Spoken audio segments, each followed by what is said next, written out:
coming out tonight, and just really proud of our guys. I thought we had a good practice yesterday that led into the shoot around today and the game. I just proud of the guys. I thought we, for most of the game, we played the right way. I thought we really shared the basketball today, really attacked and really shared the ball. That ball was hot today, and I thought we got a lot of inside-outside opportunities, a lot of opportunities at the rim. These guys were making really good plays with their eyes up. So I thought we set the tone of the game with our defense in the full court to the half court, and I thought that got us going. So just really, really proud. We've been through a tough stretch, and to get where you want to go and try to get to where we're, you gotta go through struggles, and we had a long struggle, and just really proud of our approach today. Thought our older guys led the way. Mike, you mentioned the struggle was second halves were a big point of your struggle was for a lot of those games. What was different tonight that allowed you to close this out with a big lead? I didn't think we turned the ball over, John. Like we had two bad turnovers that led to layups, but I thought we had a good flow to our offense today of making good decisions and really sharing the ball. And we have guys that can shoot it, and they're getting inside, outside, and one more's easy open shots. I thought we had good penetration today and making good decisions off of that. So I thought that had a lot to do with our success today. Coach, you guys put up 89 points today. Most you've put up against a Power 4 team, and you're at 79.8 points per game. What are you seeing from your offense that's working so well? Well, I thought we scored in transition today. I thought our defense early in the game got us some offense. I thought in transition we did a good job of scoring. I thought today we finished at the rim better than we have in a long, long time. I think at halftime we had like 26 points, 28 points in the paint. I thought we did a good job of setting the tone of getting downhill and finishing. Thought we dropped it off to Yannick and some other guys. That gets you going. Get some easy ones, score around the rim, and gets you going. They have to collapse even more, and then that's where we got some inside-outside threes. The biggest thing today, we shared the ball, and I thought that kick-started a lot of stuff. Mike, Yannick got a lot of touches early. How vital is that for him, for you? And then you look at Morgan picking up the early fouls, that kind of opened things up, it seemed.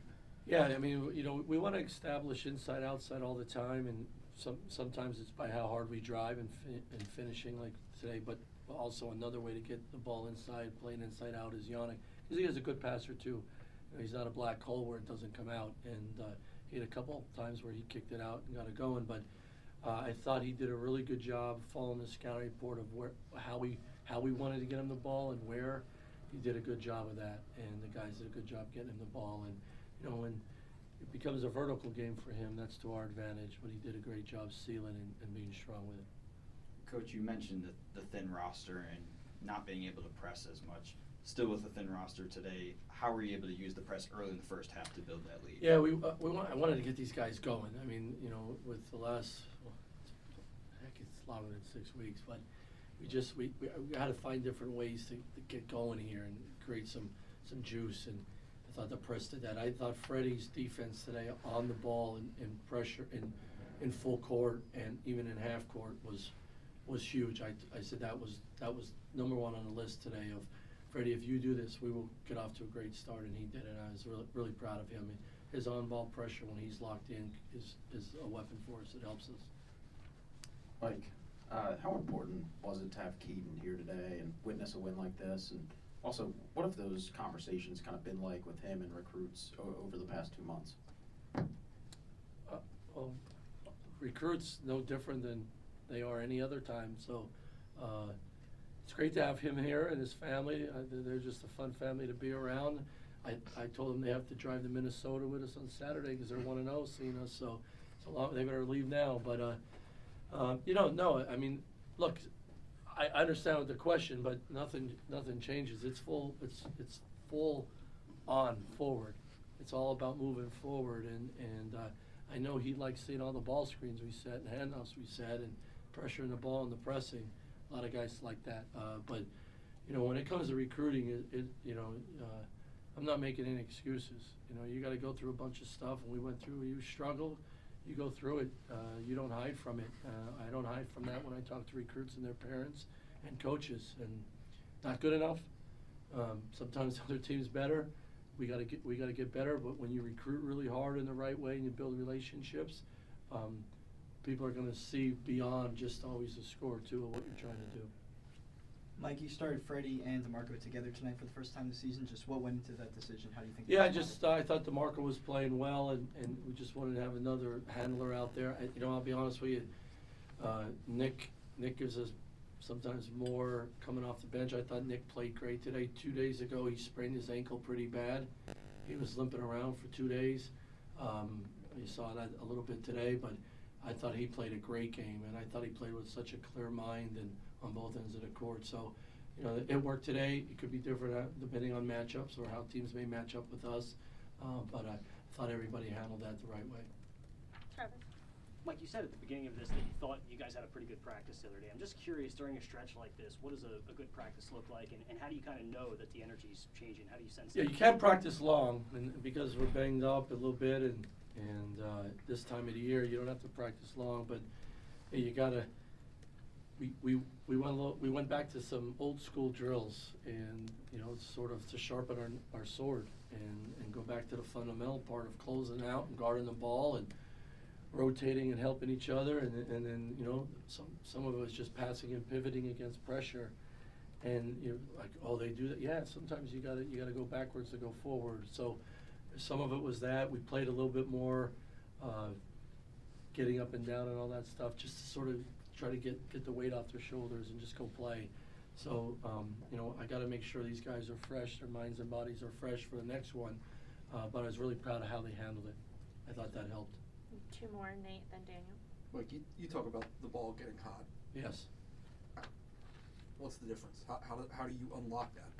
Well, I think sometimes when you have adversity, I got to do this, and you lose seeing the game, and you take an extra dribble, or you hold it a little bit longer, or you force something that's not there instead of saying, hey, he's open, let him go, and then he goes to work and makes the right play.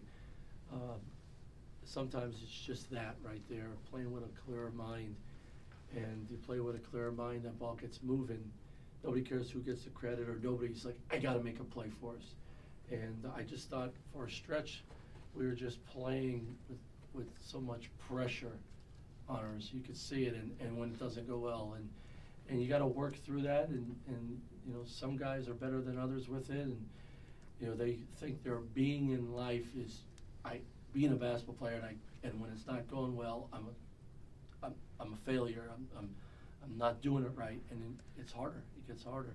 I thought today we played with more freedom and more spirit, and you saw that today. And I think a lot of that has to do when that ball's hot, that ball's moving, and guys gave up a good shot to give a teammate a great shot. I was really proud of them for that. Proud of them. And it's like it is unlocking it. You're right. We have the students here. All right, 2 questions. After Daniel. Oh, sorry, Daniel. Mike, when we talked to Zach earlier this week, he said that you can go 5-0, have a chance to make the Big Ten tournament. Today he said you win the next 4, you can make the Big Ten tournament. How are you balancing what you guys can still accomplish overall with this day to day through this stretch over the past couple of weeks? Well, I mean, we just I don't know. You go win the next game. I never thought I can win. I never went into a game thinking we're going to lose ever in my life, and I'm a little crazy.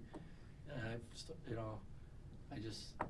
I mean, it's not a best of 7 series. We're not playing the Lakers, right? We're playing really good teams in the Big Ten, but we only have to win a 40-minute game. And on any given night, I think you saw that today was a great example. We played the right way, and I think if we played a lot of teams in our league tonight, we could have maybe a good outcome. So I don't know. That's why I'm a little nuttier than you, Daniel. If you wake up in the morning, you go to work, anything could happen, and you take care of the people around you, anything could happen. So that's why I came here. Try to do this, try to figure this out, and a lot of it is a struggle, but screw it. You know what I mean? If we're gonna do it, let's try to figure it out and win. It's a good way to go through life, I think. I've had a lot of fun because of it. In the back there. Mike, this is your 11th game now without Puff, and you continue to adapt and continue to move this roster around. Like we mentioned, Freddie and DeMarco kind of starting lineup here, the first time that we've seen that. How do you continue to adapt and down the stretch these last 4 or 5 games, trying to make that final Big Ten playoff push? Yeah, great question. I mean, I turned to the bench twice and saw Puff there, and I got mad because I wanted him to go in the game. It just you just got to find. They don't, because somebody gets hurt, they don't cancel the game or the season. So you got to figure it out. And some days it's this guy or that guy, or you shuffle the lineup, or you take a little different approach. We really miss them. I think we all see that. But someone's got to take up that slack. Someone, and today I thought Nick played a great role, like Puff did, right? And somebody else could be on Saturday, like that. And I think you just keep coaching guys up all the time, and get them ready so that they are ready. That's sort of the approach all the time. So you coach long enough, you go through a lot of injuries. It messes your team up or your plan of attack, and you just got to keep changing and figure it out. Coach, you guys are on pace to set a record for points per game in a season. What does that mean to you and the guys in the locker room? That record has stood for Sure 7 doesn't years. seem and feel like it. No, I mean, today was an example. Today was an example of the offense that we want to play. That this is how we want to play. This is what we want to be like. And I want all my teams. And my best teams I've coached. It's a hot basketball. It's a high assist game. Different guys are scoring in different ways, and we're always attacking. I think you could score a lot of points at any level like that, and today was an example of that. So that's cool because we this is what we said from day one before I even coached my first game here. So but we got to do it.